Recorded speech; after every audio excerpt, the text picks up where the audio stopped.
Chapter 7. Christmas. Paddington found that Christmas took a long time to come. Each morning when he hurried downstairs he crossed the date off the calendar, but the more days he crossed off the farther away it seemed. However, there was plenty to occupy his mind. For one thing, the postman started arriving later and later in the morning, and when he did finally reach the Browns' house there were so many letters to deliver he had a job to push them all through the letterbox. Often there were mysterious-looking parcels as well, which Mrs. Bird promptly hid before Paddington had time to squeeze them.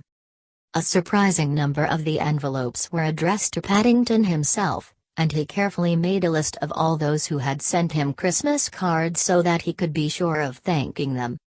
"You may be only a small bear," said Mrs. Bird, as she helped him arrange the cards on the mantelpiece, "but you certainly leave your mark." Paddington wasn't sure how to take this, especially as Mrs. Bird had just polished the hall floor, but when he examined his paws they were quite clean. Paddington had made his own Christmas cards. Some he had drawn himself, decorating the edges with holly and mistletoe, others had been made out of pictures cut from Mrs. Brown's magazines. But each one had the words "A Merry Christmas" and "A Happy New Year" printed on the front, and they were signed Paddington Brown on the inside, together with his special paw mark to show that they were genuine.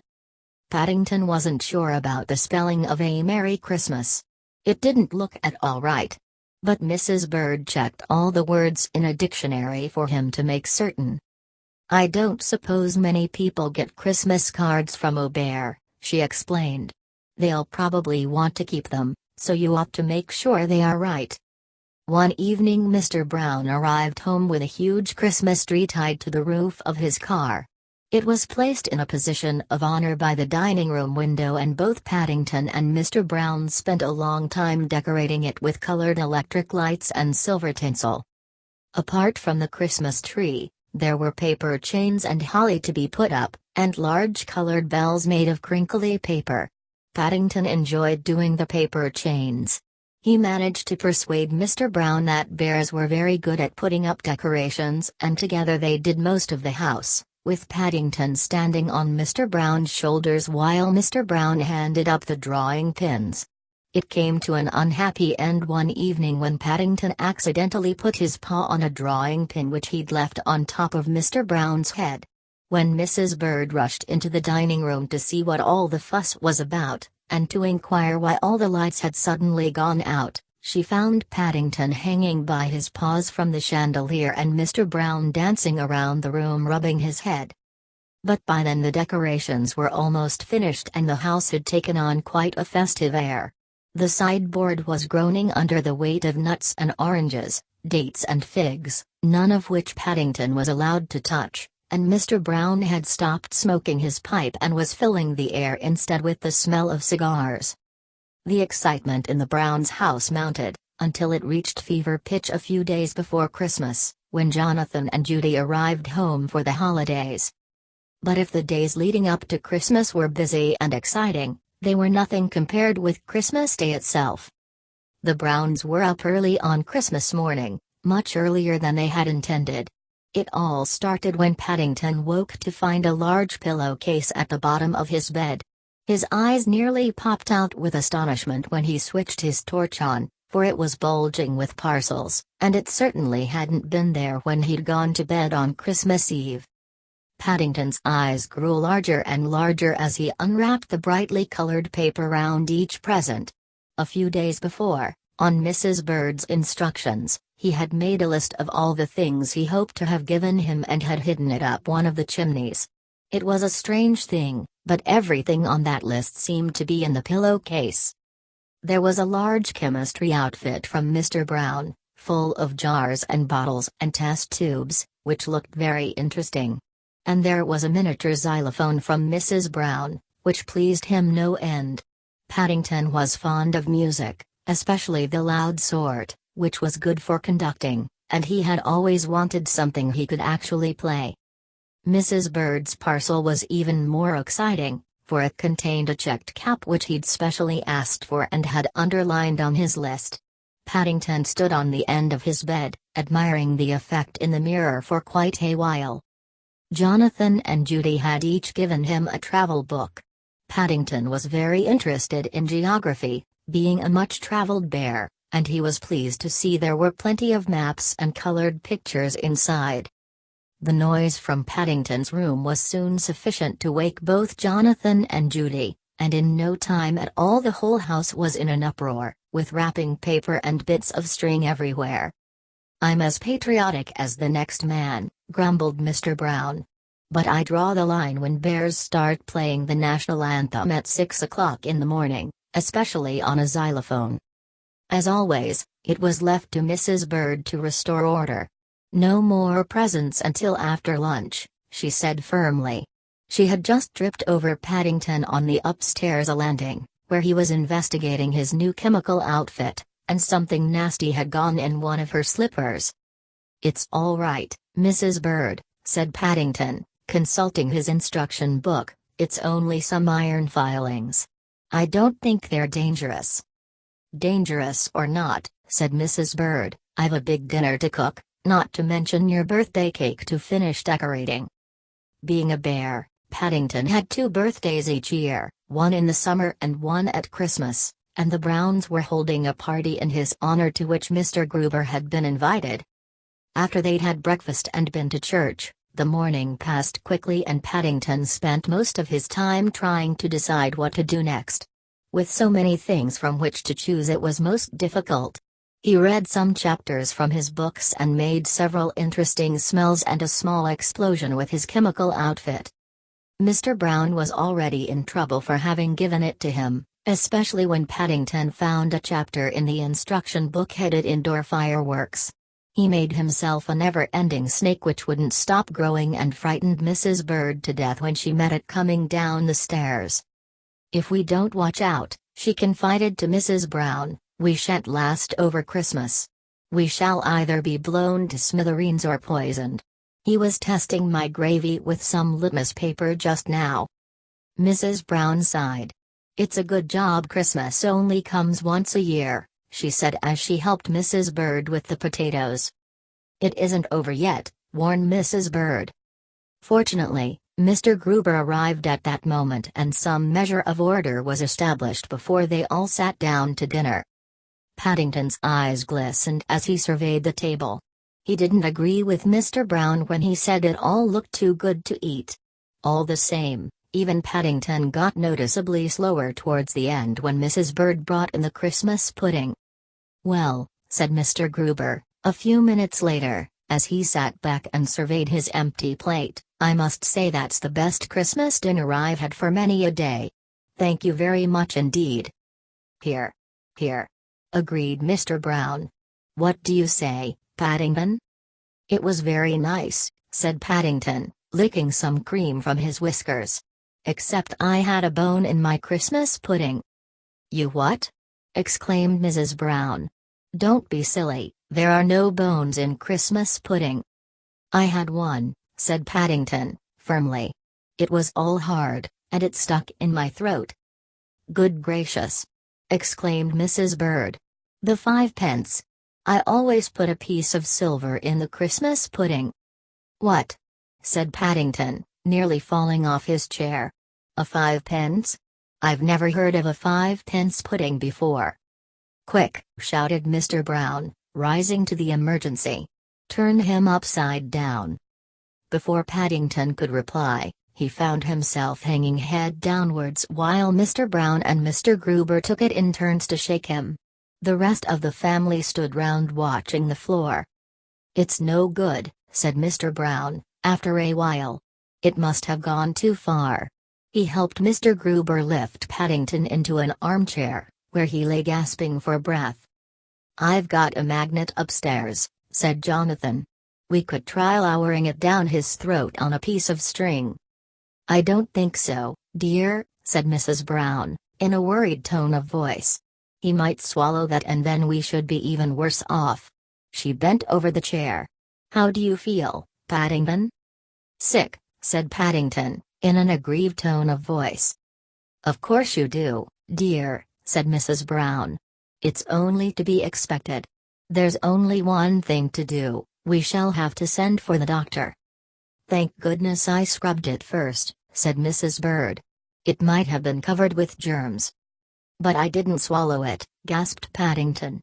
"I only nearly did. Then I put it on the side of my plate. I didn't know it was 5 pence because it was all covered with Christmas pudding." Paddington felt very fed up. He'd just eaten one of the best dinners he could ever remember, and now he'd been turned upside down and shaken without even being given time to explain. Everyone exchanged glances and then crept quietly away, leaving Paddington to recover by himself. There didn't seem to be much they could say. But after the dinner things had been cleared away, and by the time Mrs. Bird had made some strong coffee, Paddington was almost himself again. He was sitting up in the chair helping himself to some dates when they trooped back into the room. It took a lot to make Paddington ill for very long. When they had finished their coffee, and were sitting round the blazing fire feeling warm and comfortable, Mr. Brown rubbed his hands. "Now, Paddington," he said, "it's not only Christmas, it's your birthday as well. What would you like to do?" A mysterious expression came over Paddington's face. "If you all go in the other room," he announced, "I've a special surprise for you." "Oh dear, must we, Paddington?" said Mrs. Brown. "There isn't a fire." "I shan't be long," said Paddington, firmly. "But it's a special surprise and it has to be prepared." He held the door open and the Browns, Mrs. Bird, and Mr. Gruber filed obediently into the other room. "Now close your eyes," said Paddington, when they were all settled, "and I'll let you know when I'm ready." Mrs. Brown shivered. "I hope you won't be too long," she called. But the only reply was the sound of the door clicking shut. They waited for several minutes without speaking, and then Mr. Gruber cleared his throat. "Do you think young Mr. Brown's forgotten about us?" he asked. "I don't know," said Mrs. Brown. "But I'm not waiting much longer." "Henry!" she exclaimed, as she opened her eyes. "Have you gone to sleep?" What's that?" snorted Mr. Brown. He had eaten such a large dinner he was finding it difficult to keep awake. "What's happening? Have I missed anything?" "Nothing's happening," said Mrs. Brown. "Henry, you'd better go and see what Paddington's up to." Several more minutes went by before Mr. Brown returned to announce that he couldn't find Paddington anywhere. "Well, he must be somewhere," said Mrs. Brown. "Bears don't disappear into thin air." "Crikey!" exclaimed Jonathan, as a thought suddenly struck him. "You don't think he's playing at Father Christmas, do you? He was asking all about it the other day when he put his list up the chimney. I bet that's why he wanted us to come in here, because this chimney connects with the one upstairs, and there isn't a fire." "Father Christmas?" said Mr. Brown. "I'll give him Father Christmas." He stuck his head up the chimney and called Paddington's name several times. "I can't see anything," he said, striking a match. As if in answer, a large lump of soot descended and burst on top of his head. "Now look what you've done, Henry," said Mrs. Brown. "Shouting so, you've disturbed the soot all over your clean shirt."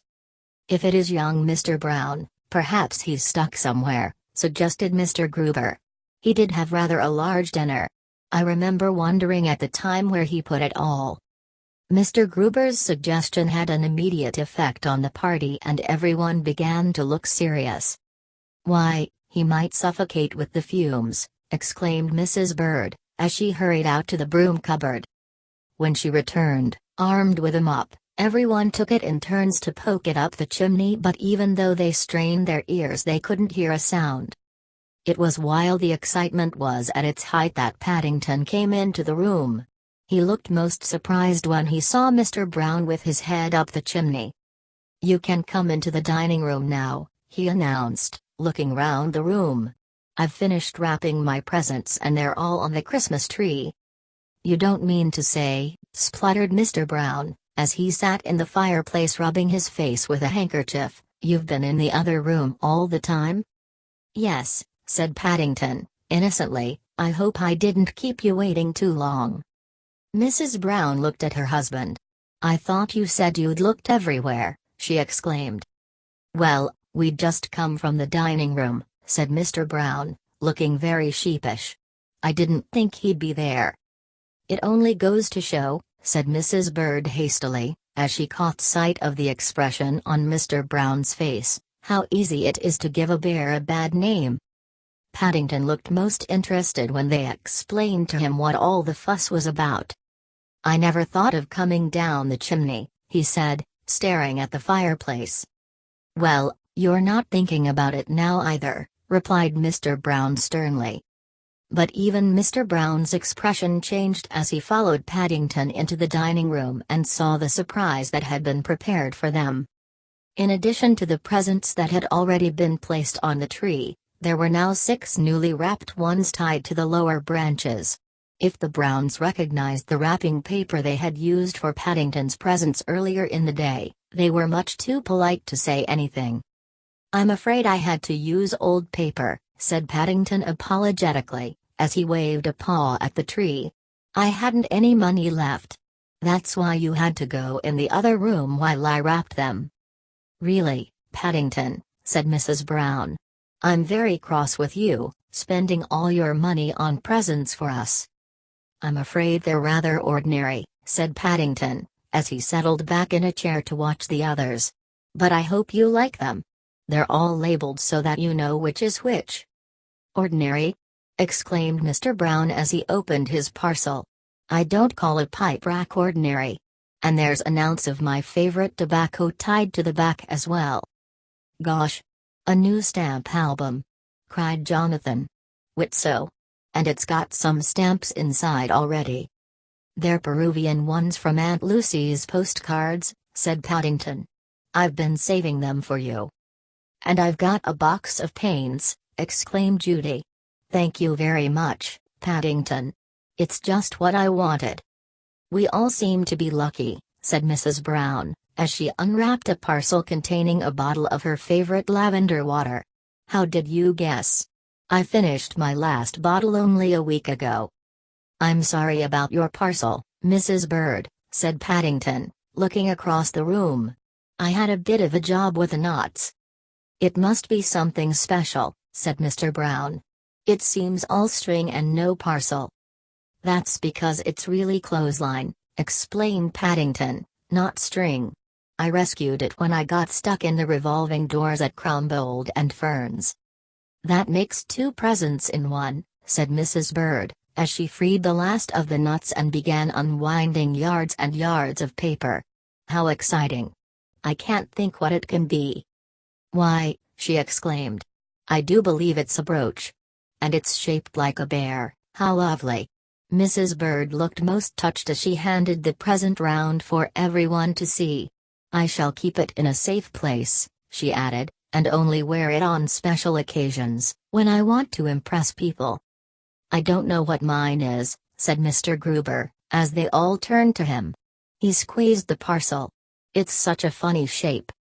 "It's a drinking mug!" he exclaimed, his face lighting up with pleasure. "And it even has my name painted on the side."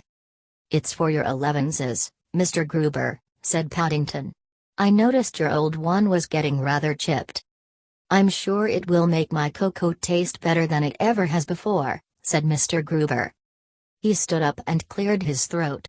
"I think I would like to offer a vote of thanks to young Mr. Brown," he said, "for all his nice presents.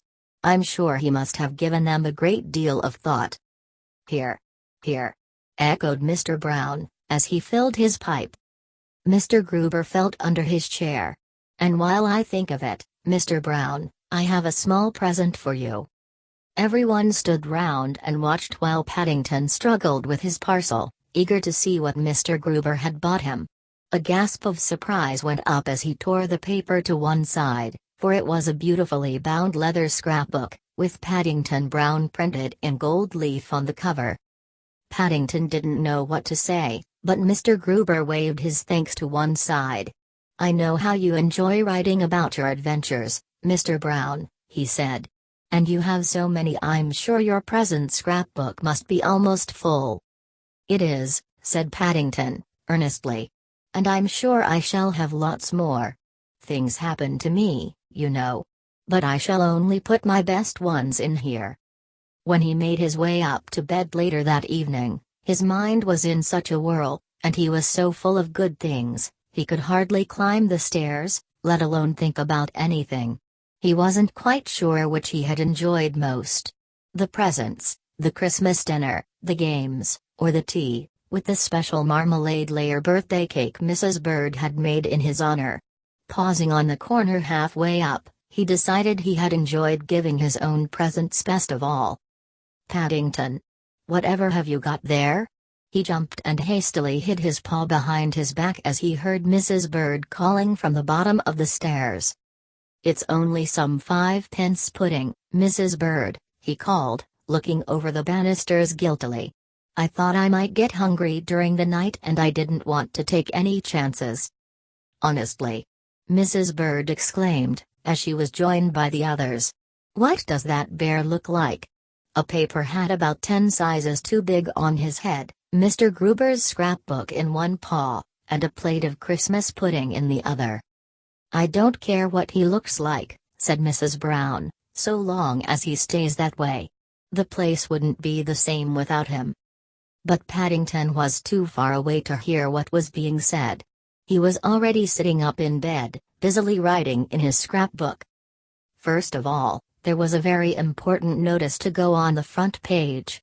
It said, "Paddington Brown, 32 Windsor Gardens, London, England, Europe, the world." Then, on the next page he added, in large capital letters, "My Adventures. Chapter 1. Paddington sucked his pen thoughtfully for a moment and then carefully replaced the top on the bottle of ink before it had a chance to fall over on the sheets. He felt much too sleepy to write any more. But he didn't really mind. Tomorrow was another day, and he felt quite sure he would have some more adventures, even if he didn't know what they were going to be as yet. Paddington lay back and pulled the blankets up round his whiskers. It was warm and comfortable and he sighed contentedly as he closed his eyes. It was nice being a bear. Especially a bear called Paddington.